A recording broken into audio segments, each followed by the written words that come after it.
Como sempre, nós vamos então iniciar um período de debates. Normalmente as pessoas fazem uma ou duas, talvez até 3 perguntas, para dar tempo ao nosso expositor de respondê-las. Já tem uma pessoa pedindo 1, 2, se não tiver terceiro, são 3, tudo do lado esquerdo, do meu ângulo. Olha, é importante que as perguntas sejam concisas, não são preleções paralelas. Posso fazer um comentário antes? Pode. Ele não ressaltou, mas os resultados estão... A planilha Excel com os 43... No microfone. A planilha Excel com os 43 países está disponível. Então, qualquer estudante de Relações Internacionais ou de Ciência Política pode fazer o cruzamento que quiser, por tema, por sexo, por idade, por área geográfica. Ou seja, é um manancial incrível de pesquisa à disposição gratuitamente. Disponível no site da Fundapol e também site do República do Amanhã, .org e, obviamente, da Fundapol. Em 33 línguas, inclusive em português. E esse relatório também está na íntegra em português no nosso site do República do Amanhã.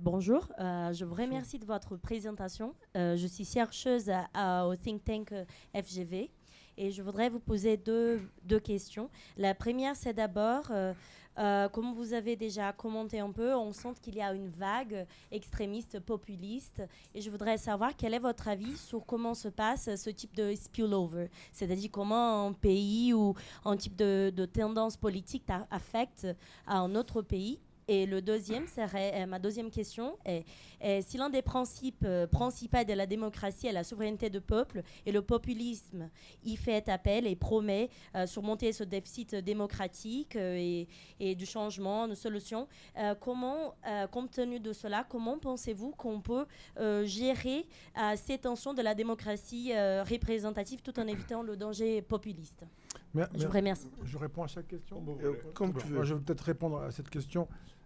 Merci beaucoup pour vos 2 questions très importantes. Sur le premier point, je réponds assez vite, moi aussi. Sinon, je ne respecte pas la règle. Mais c'est des questions qui sont compliquées. Je vais citer 2 facteurs importants pour éclairer un peu le basculement vers le populisme. Il y a un premier facteur qui est la crise de l'alternance politique. L'alternance entre les formations politiques modérées n'a pas produit suffisamment de résultats visibles pour justifier la croyance dans l'efficacité du vote. Schématiquement, on vote pour la gauche, on vote pour la droite, on vote pour l'opposition, on vote pour la majorité, il ne se passe rien. C'est la même chose. Et en particulier, ils sont tous corrompus. C'est très frappant, c'est massif. Donc, à un moment donné, on finit avec l'alternance. On cherche la rupture. La rupture. Une formation qui n'a pas participé à ce mécanisme, qui est outsider, à l'extérieur, et voilà. Et c'est ce qui peut se passer dans beaucoup de pays, ce qui s'est déjà passé. La deuxième hypothèse forte, qui est d'ailleurs liée à la première, il ne faut pas oublier que les démocraties ont un point commun, c'est d'être des démographies vieillissantes. Le vieillissement démographique a un impact considérable sur les démocraties parce qu'il amène à redéfinir presque entièrement toute la politique sociale et une bonne partie de la politique budgétaire et qu'il rend nécessaire des réformes qui sont plutôt des réformes impopulaires, des arbitrages qui sont plutôt des arbitrages compliqués. C'est-à-dire, au fond, des décisions qui n'arrivent plus à recueillir le consensus. On n'est plus d'accord. Vous le décidez parce que vous êtes au pouvoir, mais on n'est pas d'accord. On n'est pas d'accord pour travailler plus longtemps. On n'est pas d'accord pour voir les médicaments moins remboursés. On n'est pas d'accord pour payer plus cher l'université de nos enfants, etc., etc. Et ça, c'est un phénomène absolument massif. Et je veux le dire avec force parce que, comme vous le savez, la démographie est quasiment une science exacte. On sait parfaitement quelles sont les tendances démographiques pour nos sociétés dans le monde pour les 50 ans qui viennent. Et nous aurons là un défi majeur, c'est de faire cohabiter la démocratie qui repose sur le consentement aux décisions et la démographie qui va obliger à des décisions impopulaires. Historiquement, la démocratie ne s'est pas développée dans un contexte de réformes impopulaires. Historiquement, la démocratie s'est déployée avec l'État-providence et sa générosité, avec des progrès sociaux, des progrès humains. Comment résister dans une époque où il faudrait peut-être voir une régression de ce point de vue-là? Ça, c'est un grand défi et c'est une des explications, je pense, fondamentales de ce qui se passe aujourd'hui dans les démocraties. Et puis sur la question de la souveraineté du peuple, question centrale, vous savez, un des conseillers de Vladimir Poutine a théorisé, c'est très intéressant, nous on a traduit son texte en français, malheureusement, du russe, sur notre site de la Fondapol. Alexis Sourkine a fait un texte théorique dans lequel il développe la notion de souverainisme démocratique. Une notion un peu curieuse, qui est la notion de référence de Vladimir Poutine. Et je crois que c'est une notion qui permet de comprendre la situation, sans doute en Hongrie, sans doute aussi ce qu'est Marine Le Pen, peut-être aussi autour de Bolsonaro, c'est possible aussi, ces formes-là. L'idée est la suivante. Le peuple est souverain. Rien ne doit empêcher le triomphe de sa volonté. Il n'y a rien au-dessus du peuple. Quand on dit ça, on dit, mais toi, tu es démocrate. Tu es un parfait démocrate. Et non. Et non, parce que la majorité ne peut pas avoir tous les droits. Au-dessus du peuple, il y a la Constitution. Au-dessus de la majorité, il y a le droit des minorités. Il y a les libertés, l'indépendance de la magistrature, l'indépendance de la presse, etc. Et c'est cette idée-là qui est en train d'apparaître, cette idée que les populistes sont les vrais démocrates. Parce que pour eux, le peuple ne doit pas être limité dans son pouvoir. Et donc, c'est dans le renoncement à ce qu'on appelle la démocratie libérale, vers cette espèce de forme hybride. Moi, je crois que la formule n'a pas de sens, mais je l'utilise parce qu'elle est souvent utilisée. Les démocraties illibérales, c'est-à-dire des démocraties où le droit, où le suffrage n'a aucun respect pour les règles constitutionnelles, les contre-pouvoirs, les minorités. Et ça, c'est une évolution qui est préoccupante parce que chez beaucoup de nos concitoyens, c'est très convaincant quand vous dites « le peuple a tous les droits, il doit décider ce qu'il veut décider et rien ne doit pouvoir l'arrêter ». Quem mais? Alguém havia... Aqui. Ok.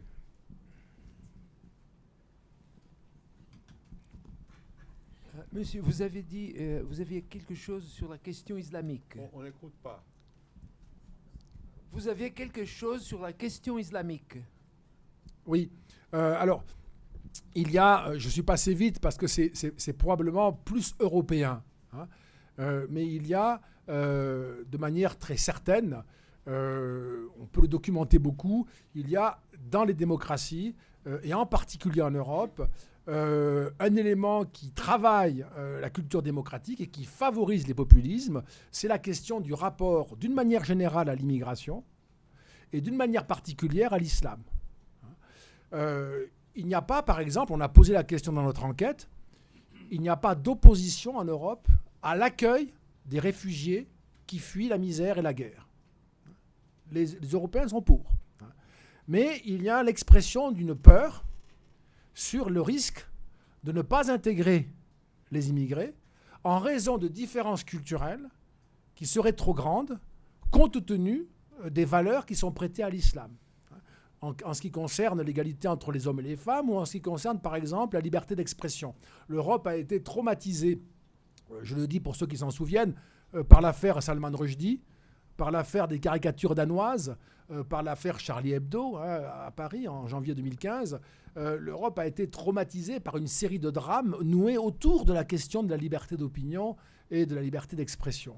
Et donc il y a cette idée que les valeurs ne sont pas convergentes et que d'une certaine manière, la dégradation des valeurs qui font que nous formons une communauté peut venir aussi d'un rapport compliqué avec la religion musulmane. Et évidemment, la vague terroriste a beaucoup favorisé ce repli. Je le dis au passage, je ne veux pas être long, mais on vient de réaliser, ma fondation, c'est sur le site, vous pouvez la voir en français et en anglais, on vient de réaliser la première étude qui quantifie depuis 40 ans le nombre des attentats islamistes dans le monde, et on a mis en open data nos sources. On a compté plus de 34 000 attentats islamistes qui ont fait au moins 167 000 morts. Et la France est le pays d'Europe le plus touché devant l'Espagne. Et donc on voit bien la géographie. Principalement, les victimes sont des musulmans. Les victimes sont des musulmans à 91%. On a pu calculer tout ça. Je passe là-dessus. D'ailleurs, c'est un sujet qui peut intéresser ceux qui ont des préoccupations en matière de sécurité ou d'analyse du terrorisme et de lutte contre le terrorisme. Voilà, on comprend aussi quand on voit cela pourquoi il y a cette préoccupation en Europe. L'Amérique latine n'est presque pas touchée. L'Argentine l'a été un peu, mais presque pas. Les États-Unis l'ont été beaucoup avec le 11 septembre, qui est l'attentat le plus meurtrier dans l'histoire du terrorisme, tout genre de terrorisme confondu. Mais globalement, les pays victimes sont des pays arabo-musulmans, avec une petite exception pour l'Europe et en particulier la France. Donc on peut comprendre aussi cette peur en raison de ce phénomène terroriste. Et il y a, chez les populistes, un discours anti-musulman, un discours d'appel à la fermeture des frontières qui leur donne un avantage électoral important, parce qu'il y a une inquiétude. Et les forces modérées sont plutôt mal à l'aise sur ce sujet-là. Elles ne veulent pas reprendre un discours de fermeture, et donc elles laissent un avantage électoral significatif aux partis populistes. C'est une explication importante, ça, en Europe. Quem mais? Irene. Irene, minuto só. Ah, desculpa. Madame, là? Pablo. Vai primeiro na Irene e depois...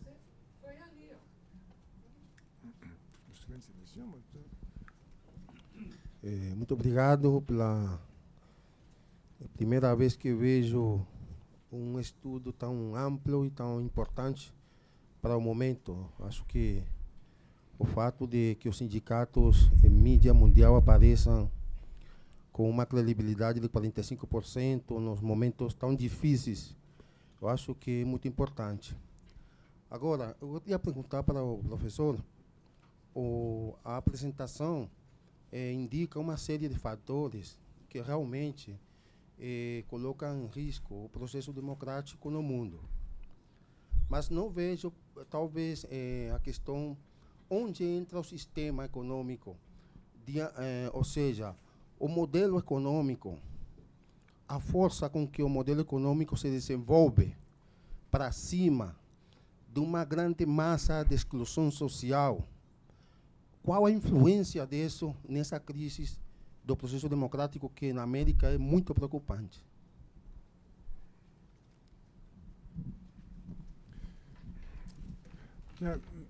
Merci, monsieur, pour votre question.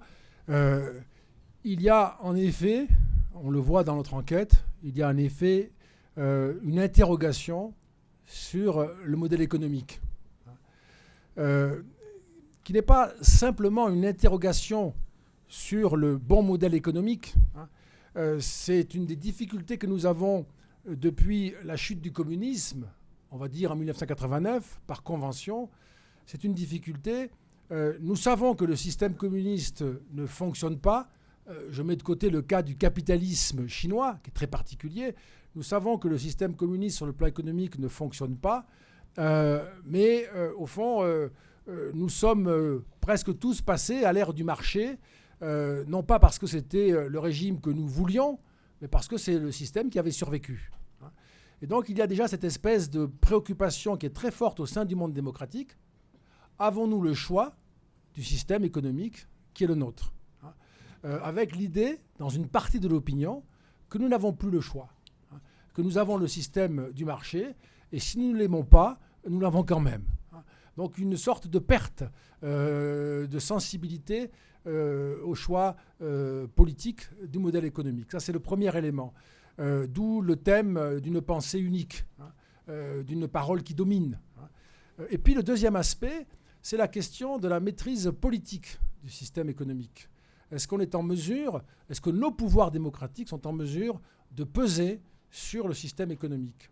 Et là, c'est un doute qui est très fort, même lorsqu'on n'est pas hostile à l'économie de marché, parce que nous sommes face, à l'évidence, à un processus d'universalisation de l'économie de marché, et donc à des formes de globalisation, même si elles sont parfois limitées par des politiques de limitation ou de protectionnisme. Il y a une globalisation économique sans précédent dans le monde moderne. Et c'est l'idée qu'au fond, cette expansion n'est plus en mesure d'être régulée par des États-nations. Donc la démocratie ne sera plus capable, c'est la crainte, la démocratie ne sera plus capable de peser sur le système économique et de l'orienter pour la production de bénéfices collectifs. Ce sont des puissances qui échappent au contrôle des États démocratiques. Et donc de voter pour dire « je voudrais contrôler le système », on peut le faire, mais il ne se passera rien. C'est l'inquiétude qui est très forte aujourd'hui. Bien sûr, sur la question des inégalités, c'est la même chose. Les inégalités, on les constate. Est-ce qu'on est en mesure, par la démocratie, de les réduire, de redistribuer? On peut l'exprimer, mais ça ne marchera pas. C'est la crainte, en tout cas, que ça ne marchera pas, parce que c'est devenu une sorte de marché global. Je suis sommaire, je vais vite, pardonnez-moi, mais c'est pour ne pas être trop long dans ma réponse à votre question très, très centrale. Et donc, c'est encore une fois... je crois, moi, dans les années qui viennent, le défi pour la démocratie, sur ce sujet-là aussi, sera de montrer que les États démocratiques sont capables non seulement d'enregistrer les préférences collectives, mais aussi de les réaliser, en partie au moins, dans des actions de politique publique qui seront considérées comme efficaces ou en partie efficaces par les citoyens. Et ça peut passer par des formes de coopération entre les États démocratiques. Muito obrigada. Também vou falar em português. A minha preocupação também é na área econômica, e o professor referiu o sistema econômico, o modelo econômico, mas gostaria de saber se na pesquisa há alguma possibilidade de cruzamento de dados com relação à concentração de renda, porque para países como o Brasil, como o Chile, onde se pretende fazer, o senhor anunciou a pesquisa, talvez esse seja um componente a justificar os movimentos de voto, assim como idade e outros aspectos já considerados. Essa é uma pergunta. A segunda é, na sua conclusão, parece que a premissa é de que há maior eficácia nos Estados não democráticos. E esta seria a premissa que estaria levando as pessoas a abrir mão da democracia. Então, eu gostaria de seus comentários a propósito disso. Obrigada. Merci beaucoup, madame. Sur le premier aspect, oui, il y a, comme Octavio le disait tout à l'heure, il y a dans les données une ventilation, une distribution des résultats par catégorie socio-professionnelle. Et donc, on peut voir jouer les éléments en fonction du revenu de la personne interrogée. Ça n'est pas le point sur lequel on s'est concentré parce que c'est plus difficile. Il faudrait beaucoup plus de questions pour évaluer précisément le revenu des presque 40 000 personnes qu'on a interrogées. Mais il y a des éléments qui éclairent en ce sens. Il y a aussi des éléments qui éclairent votre question quand on regarde la différence territoriale. Ça, c'est très impressionnant. Dans toutes les démocraties, il y a manifestement un effet métropole. Les grandes métropoles qui sont connectés à la globalisation, on sait tous que ce sont aussi des lieux de pauvreté. Il n'y a pas les riches métropoles et les pauvres périphéries. Mais enfin, les métropoles sont connectées à la globalisation, sont beaucoup plus liées au rythme du monde. Et on voit dans les métropoles une plus grande résistance de la culture démocratique que dans les villes plus petites et dans le monde rural qui est à distance de tous les réseaux. Et donc ça, c'est un aspect qui aussi trace des pistes, des formes de solutions, qui est de connecter des territoires qui sont à l'écart, qui sont marginalisés, qui sont périphériques. On voit aussi quelque chose de compliqué, de plus complexe finalement. Et je voudrais le dire en deux mots. Si on observe non seulement les sondages, mais les résultats électoraux, qu'on peut étudier dans le détail, on voit que les populistes ont un électorat qui est double. Ils n'ont pas un électorat simple. Alors ça dépend des partis, ça dépend des pays, etc. hein. Il y a beaucoup d'études là-dessus, et je voudrais résumer ce point. Il y a d'abord un électorat populaire qui est clairement passé du côté des populistes, qui était autrefois l'électorat de la gauche, d'une gauche très sociale ou d'une gauche communiste selon les pays, et qui est passé maintenant du côté des populistes et d'un populisme de droite, plutôt un populisme identitariste, ou de fermeture, d'affirmation d'une identité. Mais il n'y a pas que ça. Quand on fait des analyses détaillées, on s'aperçoit que même dans le milieu ouvrier, le sentiment de perdre son style de vie a plus d'importance que le rapport à l'économie. Il y a une sorte de crise existentielle, quelque chose de très profond, qui est très compliqué à régler. Et ce qui explique qu'il y a aussi du vote populiste dans les classes moyennes, à la fois pour des raisons matérielles, le niveau de vie, et pour des raisons immatérielles, le style de vie. Je vis moins bien qu'avant, ou j'ai peur de vivre moins bien qu'avant, et en plus, ma vie n'est plus la même. Je ne reconnais plus le monde. Tout ce qui était familier a disparu ou paraît menacé. Donc j'ai beaucoup d'inquiétudes, et pour moi, pour mes enfants encore plus. Donc tout ceci favorise une augmentation de l'électorat potentiel des populistes, et cela va parfois jusqu'aux classes supérieures. Non pas massivement, elles résistent largement, mais elles sont par définition très peu nombreuses, donc ce n'est pas là que le point de bascule se fera. Mais l'idée qu'il y a une menace sur l'identité ou la culture peut aussi se retrouver dans les classes supérieures. Et puis sur la question de l'efficacité des régimes autoritaires, je crois que c'est un point clé. Je voudrais juste faire une comparaison, si vous le voulez bien, avec les personnes qui, ici, comme moi, ont le souvenir de l'Ancien Monde. Dans l'Ancien Monde, c'était très facile de défendre la démocratie, la nôtre. Nous étions le régime des libertés et le régime de la prospérité. Et nous avions en face, pour simplifier, l'URSS, des dictatures qui ne donnaient aucune liberté, qui les enlevaient toutes, et qui échouaient sur le plan économique, qui n'y arrivaient pas. Globalement, c'était le schéma. Et donc la démocratie, elle avait une fière allure, puisqu'elle était à la fois plus efficace sur le plan des libertés, c'est sa spécialité d'ailleurs, et très efficace sur le plan de la prospérité, du progrès social, du progrès humain. Depuis quelque temps, 15 ans, 20 ans, je ne sais pas, peut-être 25 ans, ça dépend des pays, la machine s'est déréglée. Les libertés n'ont pas disparu, elles sont quand même partout un peu menacées, même en France. On fait passer en France, dans le droit commun, un régime d'exception qui a été adopté entre 2015 et 2017 pour lutter contre le terrorisme et qui est rentré dans le régime commun. Alors c'est quand même des mouvements qui ont lieu. C'est pas peut-être spectaculaire, mais ça a lieu. Il ne faut pas oublier, les pays ne sont pas épargnés. Donc on a ces petits éléments, mais surtout on peut dire qu'en gros les libertés sont quand même maintenues. Mais c'est sur le plan des performances économiques et sociales que les preuves sont difficiles à administrer, et même si c'est très différent selon les pays, de plus en plus difficile à administrer globalement. Et nous n'avons plus en face de nous l'URSS, par exemple. Nous avons la Chine. Alors la Chine, sur le plan des libertés, c'est très clair, il n'y en a pas. Là, on a la différence, elle est forte. Et d'ailleurs, le pouvoir chinois revendique sa singularité. Le pouvoir chinois ne dit pas nous sommes le régime des libertés. Ça n'est pas ça. Il dit, par exemple, la sécurité, l'éducation, la santé, c'est le devoir d'un État envers son peuple. C'est une phrase forte qu'a prononcée Xi Jinping. Donc c'est ça son modèle. Sur le plan de l'efficacité matérielle, elle est incontestable. La Chine s'enrichit. Les Chinois s'enrichissent. Il y a 300 millions de Chinois qui ont le niveau de vie des classes moyennes mondiales. 300 millions, c'est beaucoup, c'est énorme. C'est les États-Unis quand même, donc c'est une classe moyenne énorme.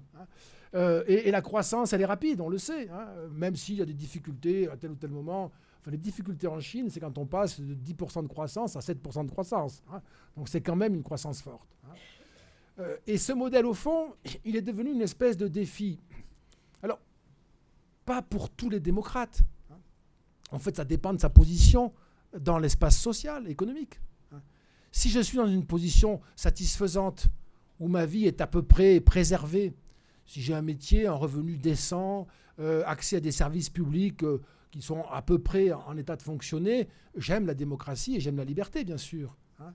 Mais si ma position est beaucoup plus fragile, précarisée, hein, si je suis en dehors du système économique, si j'ai un niveau de vie qui ne cesse pas d'être très bas ou qui s'effondre, etc. Oui, gilets jaunes, non, parce que les gilets jaunes, il y avait beaucoup d'assez classe moyenne parmi les gilets jaunes. Hein. Mais il y avait aussi, mais c'était surtout de classe moyenne. Mais disons que si je suis dans la partie fragile de la société, peut-être que si on me dit, oui, mais tu as la liberté, je vais dire, mais la liberté de faire quoi? De partir avec quel moyen? J'ai pas de moyens, je partirai où? Je ne vais pas voyager, prendre des vacances, je ne peux rien faire. Hein. Je n'ai pas de formation, je ne peux pas devenir chef politique ou syndicaliste ou je ne sais quoi. Hein. J'ai la liberté de faire ce que je ne peux pas faire. Hein. Et donc l'argument de la liberté, il perd de sa valeur. Philosophiquement, non, je ne crois pas. Mais en réalité, de fait, oui. Et il y a une sorte de nouveau défi pour les démocraties. C'est toujours un peu la question qui revient. Montrer que nous sommes à la fois le régime des libertés, moi ce que j'appelle le régime anthropologique, le régime de la nature humaine, la communauté harmonieuse qui permet l'accomplissement de chaque individu. Nous vivons ensemble dans de très bonnes relations harmonieuses, de coopération, et en même temps, donc ça veut dire respecter des règles, et en même temps nous arrivons à nous déployer, à nous épanouir individuellement. C'est le régime anthropologique, la démocratie. Eh bien, ce régime-là, pour arriver à perdurer, face à un pouvoir autoritaire mais efficace qui donne l'école, la santé, la sécurité à son peuple, qui le fait sortir de la misère ou de la pauvreté pour lui donner une vie décente, face à ce défi, il faut que les démocraties, c'est impératif, dans la décennie qui vient, soient capables de démontrer à nouveau leur capacité à porter le progrès matériel. Je voudrais juste commenter ça. Je dirais, non pas seulement l'augmentation matérielle, mais le progrès matériel, hein, avec à la fois une plus grande quantité de confort, mais aussi une meilleure qualité de vie, hein, sur le plan du progrès moral, du progrès personnel, du progrès dans la manière de vivre, du progrès humain. Ça, c'est quelque chose qui, je pense, cette concurrence avec les régimes autoritaires, accentue l'urgence qu'il y a pour les démocraties à retrouver le chemin de l'efficacité. Muito bem, quem mais? Aqui tem 2, bom, 2, 3, vamos lá. Depois eu olho para lá. E eu também. Você tem pergunta? Tem.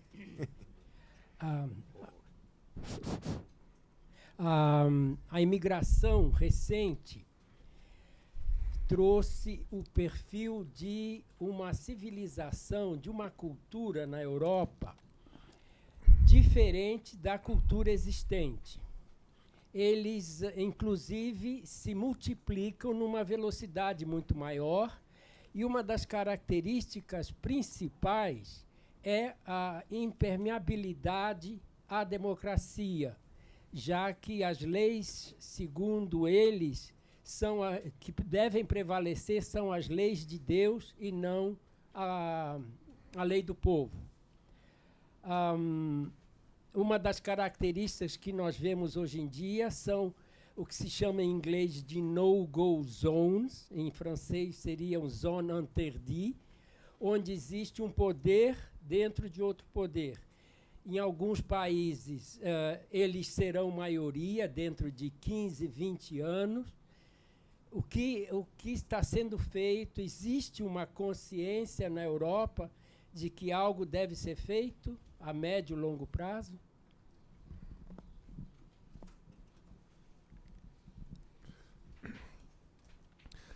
Merci, monsieur. Sur cette question-là, particulièrement polémique, hein, elle touche un enjeu très polémique, je vous dirais que les Européens ont commis une grande erreur dans les 40 années qui viennent de s'écouler, ça fait quand même longtemps, 40, peut-être même 50 années, ils ont commis une grande erreur qui est de ne pas accepter de faire de ces questions un sujet digne de débat public, respectueux, modéré, pour imaginer ensemble des solutions et accompagner ces grands mouvements historiques. Il n'en a pas été question. On a laissé ces sujets en monopole aux populistes.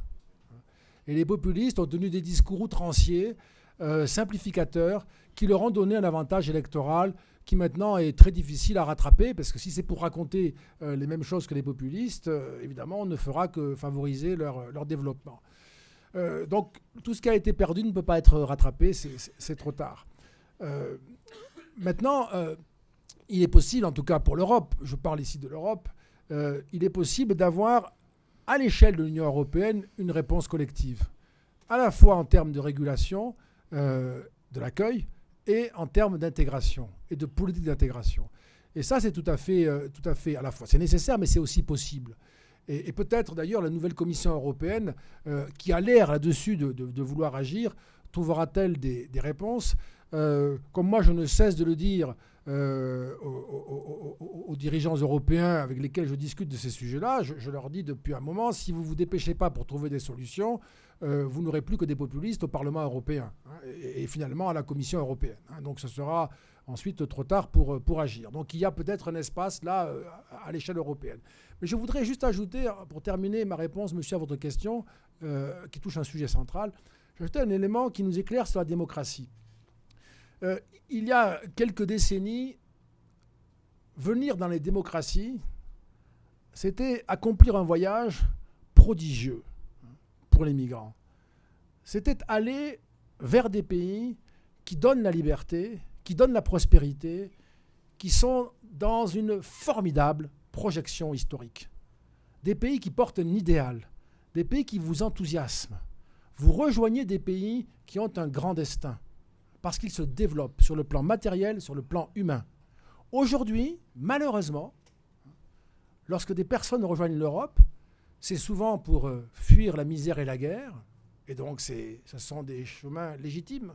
On essaye de se sauver, de sauver sa famille, il faut survivre, mais ça n'est pas avec l'admiration chevillée au cœur. C'est plutôt le sentiment de rejoindre un monde qui ne croit plus en lui-même, qui n'a plus confiance en lui, qui n'est même plus capable de défendre ses propres valeurs.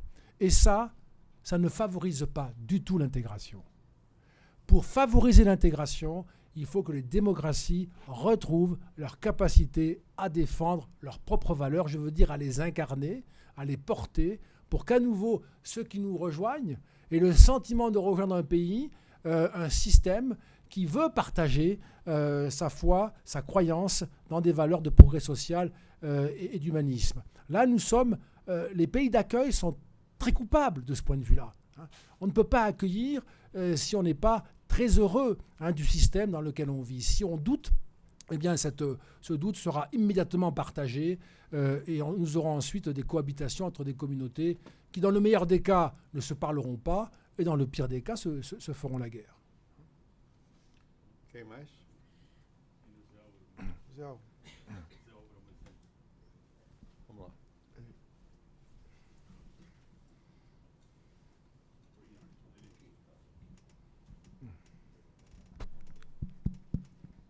Também farei minha pergunta em português. Professor, o senhor joga a luz na sua apresentação sobre uma questão extremamente importante para a qual eu acho que é preciso voltar, que é o paradoxo representado pelo fato de que uma grande maioria prefere o regime democrático, mas, ao mesmo tempo, uma grande maioria é extremamente crítica das instituições, em particular das instituições fundamentais de intermediação entre a sociedade e o Estado. Isso, de alguma maneira, remete para um debate extremamente interessante, que é de vários autores, né? Eu lembraria Bob, mas vários outros autores, segundo as quais a democracia tem relação, por um lado, com o que nós poderíamos chamar demosproteção, a proteção que é dada à maioria aos cidadãos da sua liberdade em relação ao Estado, liberdade em relação aos poderes privados, mas, ao mesmo tempo, a democracia também remete para a ideia de um demos-empoderamento, para o empoderamento das pessoas comuns. Eu penso que esta crise representada pelos níveis extremamente baixos de confiança tem relação com isso. As pessoas não se sentem representadas. Mais do que isso, as pessoas não se sentem incluídas. no sistema democrático, não é? Se sentem marginalizadas, manipuladas, muitas vezes, essa é uma percepção, certa ou errada, manipuladas pelos políticos. Então, isso remete para um desafio extremamente importante para as lideranças democráticas.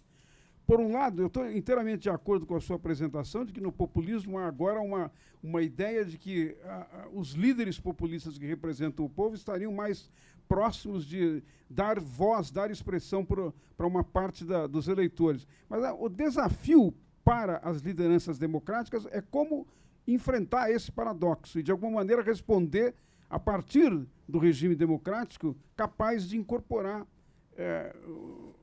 a maioria da população, incorporar os que querem participar, os cidadãos que são ativos. Queria, então, ouvir a sua consideração sobre isso. Muito obrigado.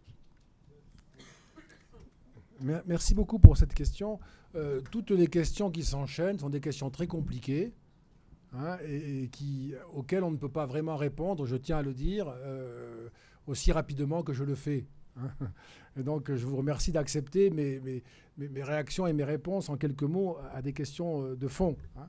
Il faudrait bien sûr plus de temps. Hein. Je voudrais, monsieur, sur votre question, dire la chose suivante. Il y a sans doute, certainement, l'expression d'une insatisfaction à l'égard de la manière dont fonctionne la démocratie électorale, la démocratie parlementaire. Après, quelle est la conclusion qu'il faut tirer, ou la conséquence qu'il faut tirer de cette observation? Il existe, oui, un doute, une critique à l'égard de la démocratie électorale. Quelle est la conséquence? Il y a une tendance aujourd'hui qui consiste à dire la conséquence, c'est qu'il faut d'autres manières de participer. Plus de démocratie délibérative, plus de démocratie participative, de démocratie directe, l'empowerment. Moi, je ne suis pas sûr. Donc c'est l'hypothèse que je vais défendre devant vous. Moi, je ne suis pas sûr.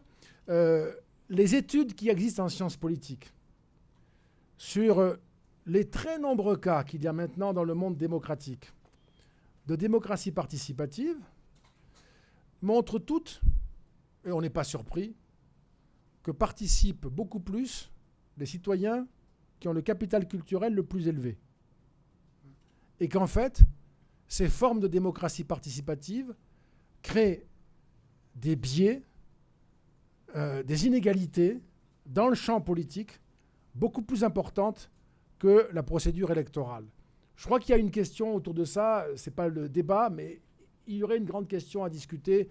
Est-ce que les procédures de démocratie participative sont plus démocratiques ou moins démocratiques que la démocratie électorale? Ça, c'est le premier élément de la réponse.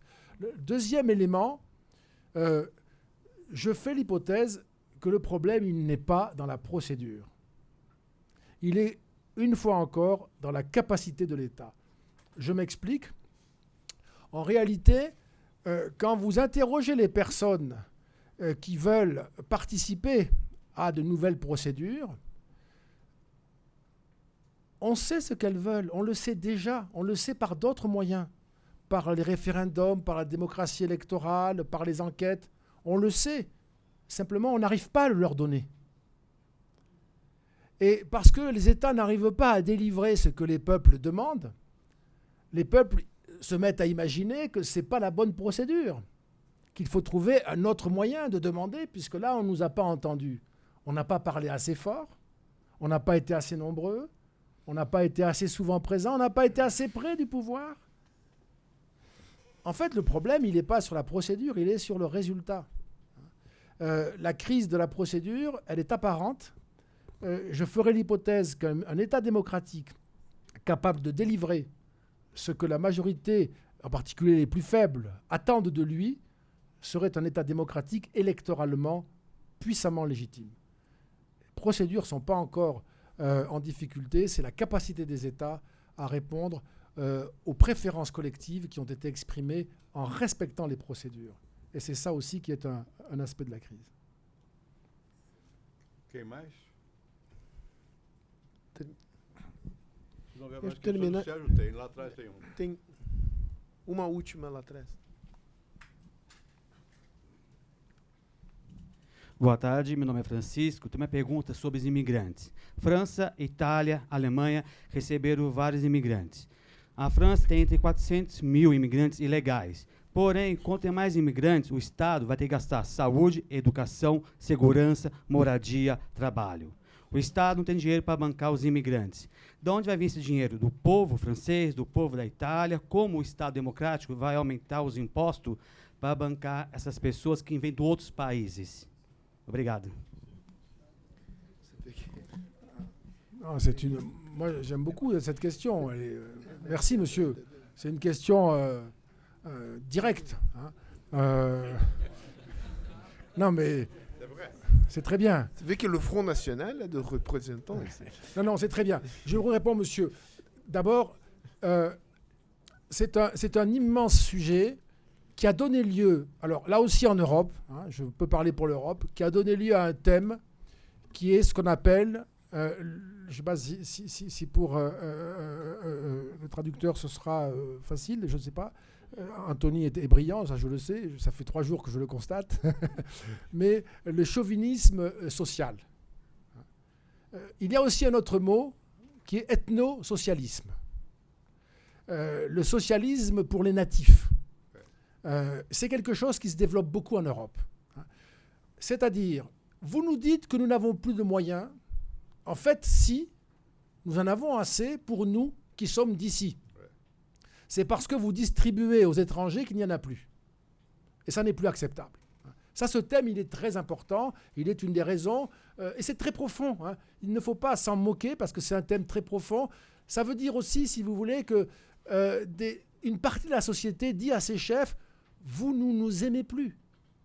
Vous préférez des gens qui ne sont pas d'ici, mais nous sommes d'ici. Vous devriez nous aimer, vous occuper de nous, vous ne le faites plus. Donc c'est une situation qui peut être une souffrance forte, et dont bien sûr tirent profit les populistes. Vous l'imaginez bien. Et donc c'est une question centrale. Alors, la réponse technique à votre question, comment on fait pour faire face à ces dépenses? Ça dépend des pays. La France, je sais, c'est par l'impôt et par l'emprunt. Vous savez, la France va emprunter en 2020 245 milliards d'euros sur les marchés financiers pour arriver à boucler son budget. Donc c'est beaucoup d'argent et ça transfère aux générations suivantes des charges, pas uniquement pour ça, pour beaucoup de choses, y compris pour le fonctionnement de l'État français. Donc ce sont des pays qui vont emprunter, comme la France, comme l'Italie, comme l'Espagne, d'autres qui arrivent à être à l'équilibre, comme l'Allemagne. Ça dépend bien sûr des pays. Mais pour citer des pays qui sont engagés dans des politiques importantes d'accueil de migrants, je les ai à peu près cités. Je dirais d'ailleurs au passage, je vous le signale, un symptôme très important, c'est la politique migratoire du Danemark, qui a complètement été modifiée et qui est devenue une politique probablement la plus dure d'Europe, la plus sévère, la plus stricte, qui pratique vraiment une politique de fermeture. Et cette politique de fermeture, elle a été menée dans le cadre d'un consentement national associant le Parti social-démocrate danois, la droite danoise et les populistes du Parti du peuple danois. Donc on voit la question des ressources est un effet central. Ensuite, j'ajouterai ce dernier élément. Je veux dire quelque chose de trop simple, mais qui a une forme de vérité quand même. L'Europe est un continent qui vieillit beaucoup. Il faut des actifs, il faut des personnes qui travaillent, il faut créer de la richesse. En France, Marine Le Pen, elle est contre les immigrés et contre la réforme des retraites. Je pense que ce n'est pas compatible. Je pense qu'il faut choisir.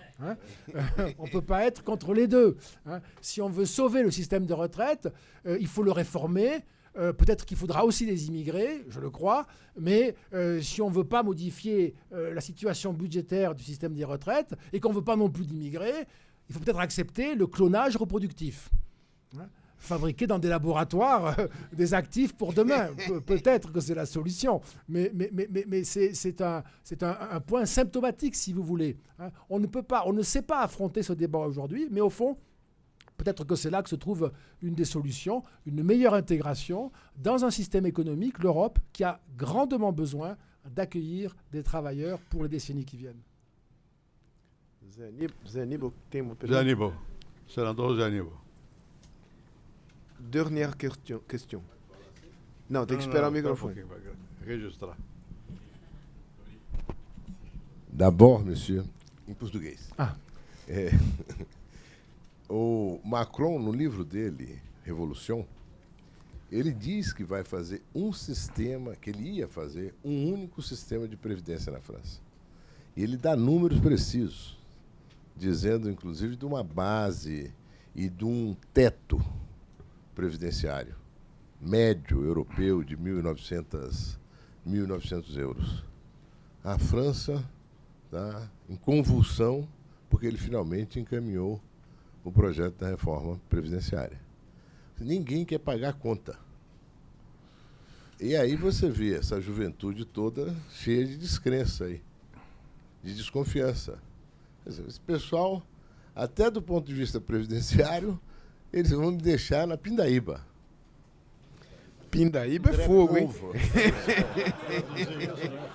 Pô, não complica a vida da tradutora, Zé. De outro lado, você tem um sistema. Você tem um sistema, e você fala na tua entrevista hoje no Valor, né, essa questão da Previdência, a questão disso aqui, da internet, né? Você fala da incapacidade da democracia de entregar os serviços. Você está descrevendo o Chile. É impressionante. Porque, de outro lado, naquilo que você mostrou aqui hoje, 80% em média quer liberdade de organização, liberdade de manifestação, liberdade... É na média da sua pesquisa. Quer dizer, eu não tenho tanto receio em relação a um risco democrático. Eu acho... Você veja mesmo a questão do Brexit. Eu nem sei o que vai dar nessa eleição hoje, mas, enfim, não é fácil. Não é? Mesmo essas tendências autoritárias, autocráticas, não é? Não há um movimento linear numa direção, ao meu ver, de empobrecimento democrático. O que é necessário, isso você fala na tua entrevista, é a revitalização. Você vê que no Brasil ganhou a eleição um sujeito que não tem partido. Na França, de certa forma, também. O que ele tinha era um movimento. Não é? Então, eu acho que é muito interessante, a pesquisa, globalmente, é muito interessante para nos colocar a pensar, não é? A rever. Essa situação do Chile é extraordinária. O Chile tem um salário mínimo que é o dobro do Brasil. E o povo está na rua e está obrigando uma nova Constituição, porque sabe que a Constituição chilena hoje é a Constituição ainda do Pinochet, com algumas reformas. Não é? E até os chilenos não estão sabendo lidar com a situação. Aliás, não é fácil saber lidar com essa situação, mas pelo menos já encontraram alguns caminhos para processar essa indignação, essa revolta. É isso aí. Por favor. Obrigado. Merci beaucoup. La question de la Pindaíba. Pandaíba. Non. Nadesh. Merci beaucoup, monsieur, pour votre question riche de bien d'aspects. C'est important de dire un mot, parce qu'on ne l'a pas évoqué, du numérique. Évidemment, c'est un des grands éléments révolutionnaires dans cette mutation du monde politique et du monde démocratique. Il y a au moins deux dimensions qu'on peut citer ici. C'est présent dans notre étude, hein, je ne peux pas tout citer parce que ce serait pénible, mais on a interrogé sur la confiance dans les big tech. Hein, et vous verrez dans l'étude, dans les nouvelles générations, on a une grande confiance dans les big tech, beaucoup plus que dans les médias classiques, dans le gouvernement ou dans le Parlement. Donc il y a un déplacement de la confiance qui est très net. Hein. Notamment au Brésil, mais un peu partout, c'est très impressionnant. Très impressionnant. Ce sont des pouvoirs, les big tech, qui depuis 20 ans, pour aller vite, hein, on va être rapide, hein, peut-être c'est 15, peut-être 20, ce sont des pouvoirs qui ont objectivement beaucoup changé nos vies à tous. Là aussi, moi qui appartiens au monde, qui connais le monde d'avant, je peux dire que ça a beaucoup changé nos vies. Ce sont des entreprises privées, américaines. Donc la plupart des démocraties, les 42, il n'y en a qu'une qui peut dire c'est mon pays, c'est les États-Unis. Pour les autres, ce sont des entreprises non nationales qui ont profondément changé leur vie sur le plan politique, économique, social, culturel, communicationnel. L'espace public a été bouleversé. C'est une grande révolution. C'est, moi, je pense, plus important que la révolution de Gutenberg par les conséquences dans tous les domaines que cela peut avoir. Évidemment, ça impacte la démocratie, parce que ça nourrit cette espèce d'immédiateté de la délibération et de l'expression de la préférence. Nous sommes tous probablement des likers. On a dû liker, on a dû voter, donc on vote plusieurs fois par jour, sans arrêt. On met un petit cœur, etc. N'arrêtons pas. Et le résultat, parfois, a des conséquences. Et donc, c'est une cohabitation que la démocratie n'avait pas jusqu'ici. Alors, il y a certainement un effet de destitution de ce privilège de la démocratie qui était d'inviter l'universalité à donner son sentiment et à participer à une décision. Maintenant, cela se fait presque à chaque instant. Et les bouleversements sont nombreux. Et puis, là, ces entreprises ont aussi créé dans nos vies des améliorations, des services. Je ne sais pas je sais pas un sujet qu'on va développer ici, mais c'est considérable. C'est considérable. Il y a un effet de démocratisation qui est très impressionnant. En particulier, dès lors qu'on a accès à un réseau, même quand on est loin d'un centre, on accède à beaucoup de ressources, à toutes les ressources. C'est quelque chose de tout à fait considérable. Et ce n'est pas le politique qui a fait ça. Ce n'est pas le pouvoir élu. Ce sont des entreprises privées, non nationales. Donc ça n'est pas sans conséquence sur une forme de déconsidération du pouvoir politique. Mais dans la question que vous posiez, moi je voyais une sorte de description d'un monde post-démocratique. Pas nécessairement autoritaire, mais post-démocratique. C'est-à-dire, au fond, par bien des égards, on l'observe, quelque chose qui aurait à voir avec une indifférence à la forme du régime. Ce qui n'est pas possible, à mon avis. À mon avis, l'indifférence au régime conduit à l'autoritarisme, je pense. Mais le point de départ serait l'indifférence au régime. Une forme de dépolitisation. Je veux pouvoir disposer de ma vie, de mes libertés. Le reste, pour moi, n'a pas d'importance. Ce que je veux, c'est pouvoir disposer de ma liberté, faire mes choix, jouir des préférences qui sont les miennes. Ça, c'est tout à fait possible. Ça peut se développer. C'est plutôt en train de se développer. Alors, c'est très inégal selon votre capacité économique, bien sûr. Certains n'auront aucun choix. D'autres auront des possibilités nombreuses. D'autres intermédiaires, etc. Par contre, il y a un problème qui n'est pas réglé par ce type de société. C'est comment décider de l'attribution des ressources. Par quel mécanisme va-t-on discuter ensemble de la répartition de la richesse? Par quel mécanisme va-t-on ensemble arbitrer la distribution de la richesse? Par quel mécanisme, je termine par là, va-t-on produire une décision qui sera jugée légitime aux yeux de tous les autres?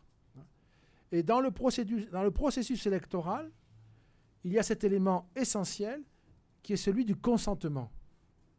Je discute, je délibère, puis nous passons au vote, mais par avance, je sais que je veux donner mon consentement au résultat électoral si l'élection s'est déroulée dans des conditions satisfaisantes.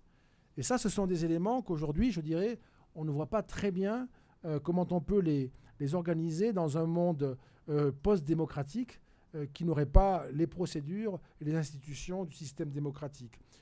Je voudrais imaginer un univers sans rareté, évidemment.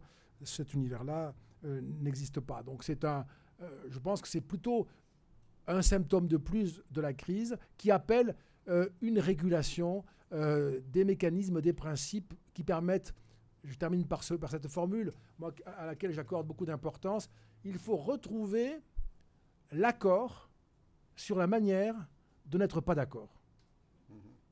pour arriver à contenir le désaccord dans les limites de la relation pacifique. Parece que havia uma última questão. Se for bem curtinha, sim.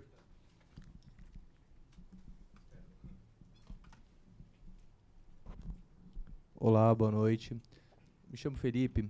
Nós vimos um cenário tanto quanto pessimista na relação da democracia. Uma pergunta bem objetiva, em relação a Hong Kong, nós estamos vendo o contrário. O governo altamente totalitário e a população na rua lutando por mais liberdade. Pode ser esse o prenúncio de um movimento na China, mais especificamente, de luta pela democracia e no médio e longo prazo, isso pode, de alguma maneira, chegar na Europa e nos demais países do mundo? Obrigado.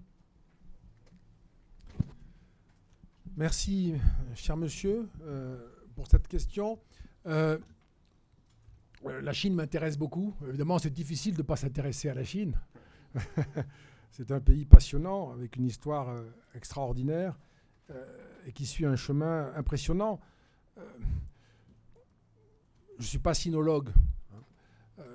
Je dirais que aujourd'hui, quand on observe, quand on lit, quand on étudie ce que disent les spécialistes, etc., les enquêtes qui existent, les récits sur la Chine, on est dans une phase d'appropriation du progrès matériel. C'est encore très tôt. Il y a une culture chinoise, il y a un long héritage. Moi, je crois personnellement que cela finira par faire advenir une demande de liberté. C'est pour ça que je parle de régime anthropologique. Je crois que les individus demanderont le respect, demanderont la capacité à choisir leur vie, à mener la vie qu'ils entendent dans la communauté qui est la leur. Et donc, je dirais qu'il y a un mouvement historique qui est à l'œuvre. Peut-être qu'on commence à le voir dans une partie des élites chinoises. Ce serait un sujet à discuter avec des spécialistes de la Chine pour le documenter. Hong Kong me paraît être un cas très intéressant parce que moi, j'y vois un peu, si vous voulez, comme l'apologue, la fable, au sens positif, de la situation actuelle des démocraties. Les démocraties souffrent aujourd'hui, et on l'a vu avec les jeunes générations, elles souffrent d'oublier ce que c'est que la non-démocratie. On ne sait plus. On ne sait plus parce qu'on est arrivé à se passer des régimes autoritaires. C'est une formidable réussite. L'émancipation par rapport aux dictatures, c'est un formidable progrès. Au bout d'un moment, on a tellement réussi qu'on finit par oublier ce que c'était.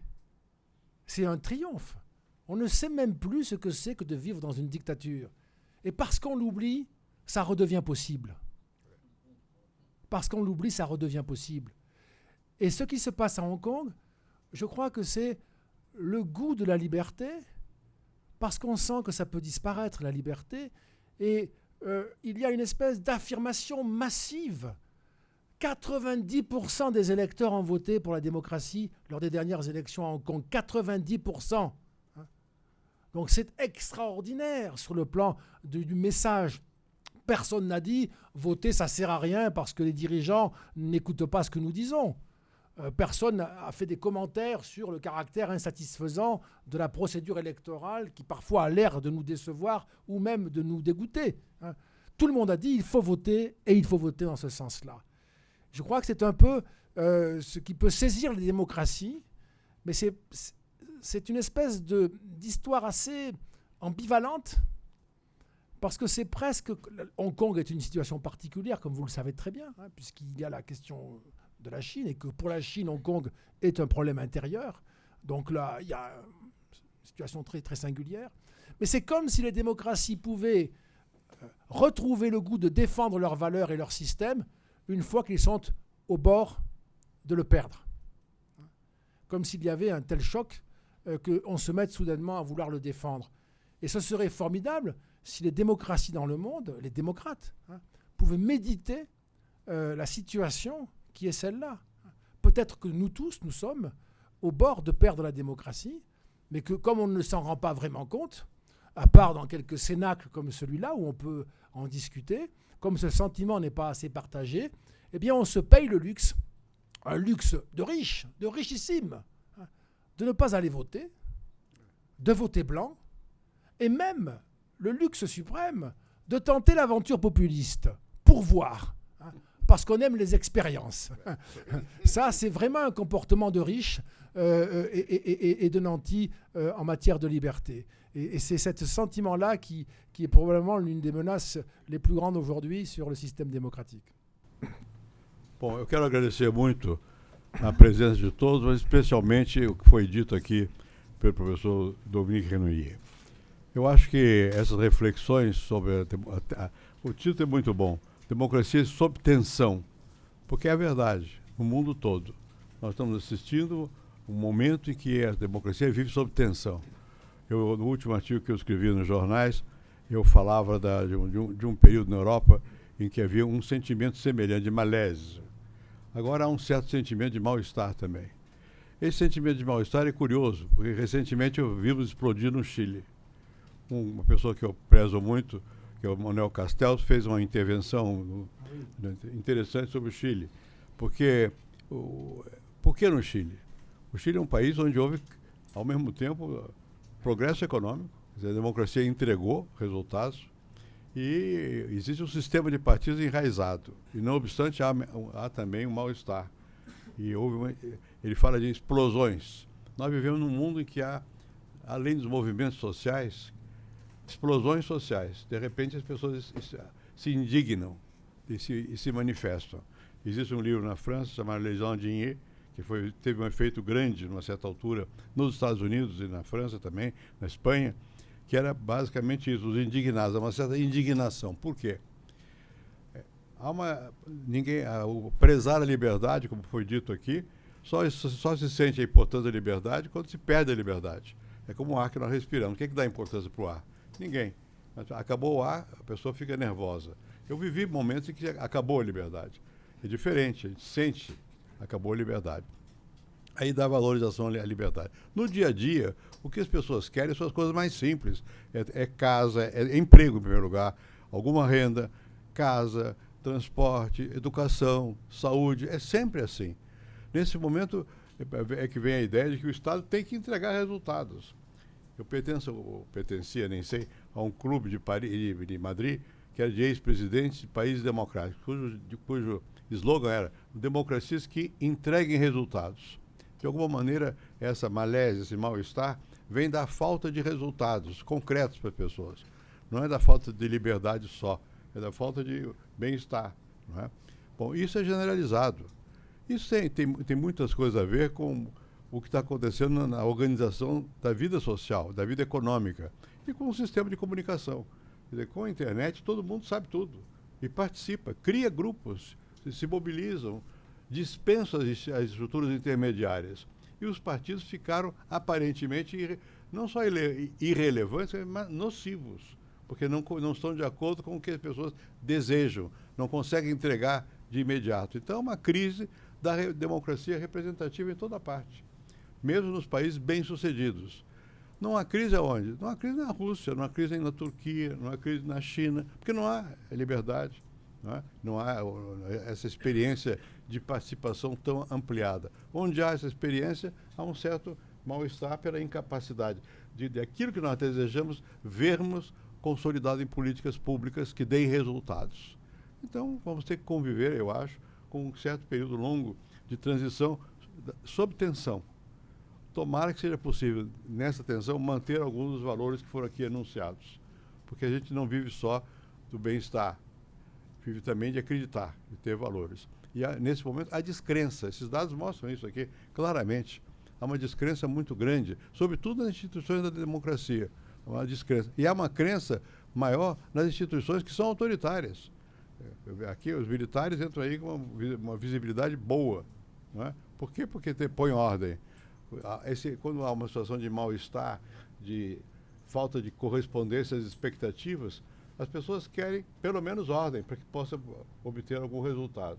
É um momento difícil no qual nós vivemos, mas não é um momento desesperador, porque aqui mesmo nas pesquisas mostradas, alguns dos valores tradicionais se mantêm. As pessoas querem manter alguns valores. Não estão vendo a congruência entre esses valores e o bem-estar de cada um. Há um certo mal-estar. Né? É chocante para nós aqui do Brasil. Vemos o que acontece em Paris agora, na França. Como chama? Coletes amarelos, né? que são contra. Né? Bom, em comparação com o que nós temos, por que isso? Né? E, não obstante, é generalizado. Né? Houve uma pesquisa feita nos Estados Unidos, quando houve o Occupy, que era um movimento lá. O que as pessoas... Nos Estados Unidos, meu Deus, uma pátria da liberdade, da mobilidade, do emprego, de tudo mais. E, não obstante, havia um mal-estar. Né? Bom, essas não são só ondas, tem a ver com o modo da sociedade se organizar. E talvez com o medo do que foi mencionado aqui.